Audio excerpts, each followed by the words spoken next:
there is certainly something to the unpredictability of the new president. But I think there's a degree of predictability, if you like, underlying that unpredictability. This is a president that is invested in a transactional approach to relationships. That's evident. It's about America first. So when we talk about what the United States wants, what it's going to get, what it's going to give, it depends on what's in the deal. And I think there is a sense internationally that I think there's a degree of catastrophising going on, which is, I think, a little bit unhelpful at the moment, because the United States is acting in a way that it's certainly iconoclastic. It's not what Biden would have done. It's not what other previous presidents would have done.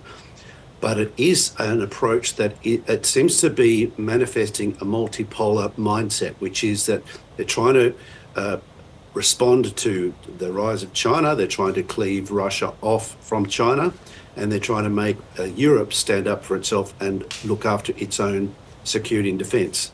So for the United States to invest more in its defence commitments and plans for East Asia in response to China's rise, Europe has to do more, Canada has to do more. But the approach that President Trump is taking is, it's driving a visceral reaction around the world. People are emotionally reacting. I myself, when I saw the interview you're featuring now, it's just like gobsmacked at how this could happen. But when you step back from it and you think this is a president who's actually very hard-nosed about the deal. He's about offsetting, putting people off their balance to extract from them greater concessions. It's transactional. It's a little bit ugly, to be honest, but it is understandable when you put it in those terms. I think it's also worth remembering this is a president who, in his last term of office, did not start any wars. And so this is, I think, an important point to bear in mind when we think about what can happen, what he's trying to do in Russia, what he's trying to do with Europe, and what he's trying to do in China.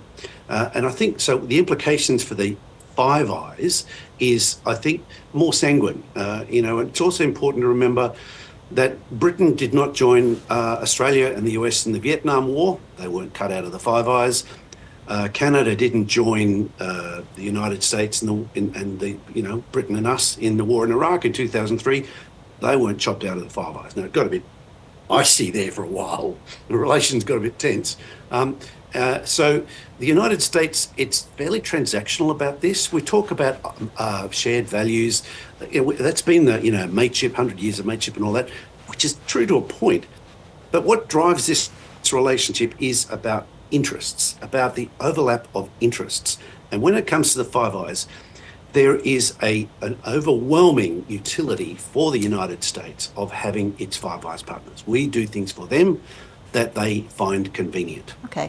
Otherwise, they'd simply do it themselves. And in Australia's case, it's a pretty compelling one, and it's compelling based partly on real estate, what my late great colleague Des Ball described as the suitable piece of real estate. Now, he was talking about intelligence arrangements, particularly the Joint Defence Facility at Pine Gap, but it also applies to the Air Force Base at Tyndall now, to the Marines in Darwin, and to the submarine base in Perth. We are convenient, we are handy, and in addition, we provide a really interesting perspective on the world that you don't get sitting in Washington.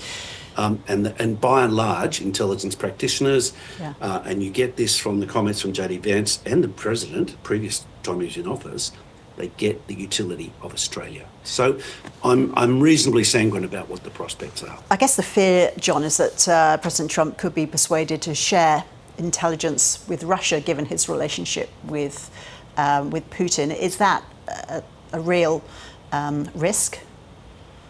Yeah, no, look, it's a fair concern. It is a fair concern. I think on balance, that is a risk that has to be weighed up and taken into account, no question. But what the president gets is a fairly filtered version of what the intelligence community delivers. And I think, to be hard-nosed and brutal about this, the Russians already have a lot of spies. They are already collecting a lot of information. So what they might get from a one-on-one conversation with President Trump may well corroborate, it may well reinforce, but it's I guess the bottom line is it's not catastrophic, I don't believe, and it's because I think we're misreading Trump. I think And we're misreading Trump, I think, for understandable reasons. He is behaving in a way that is boorish, you could say. He's behaving in a way that is so transactional. He's just taken the velvet glove off the iron fist. The iron fist was always there.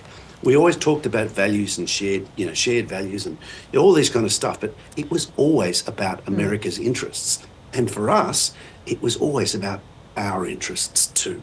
Now they've overlapped for a better part of 80 years, and we've we put the velvet glove on. We've talked up the niceties of the relationship, and Australia has got a lot out of this too. Let's not forget the Five Eyes arrangement exists because both sides of politics for generations now have, when being briefed in on it, seen the utility, the efficacy, and the benefit of being part of this partnership. That same applies for the Americans too.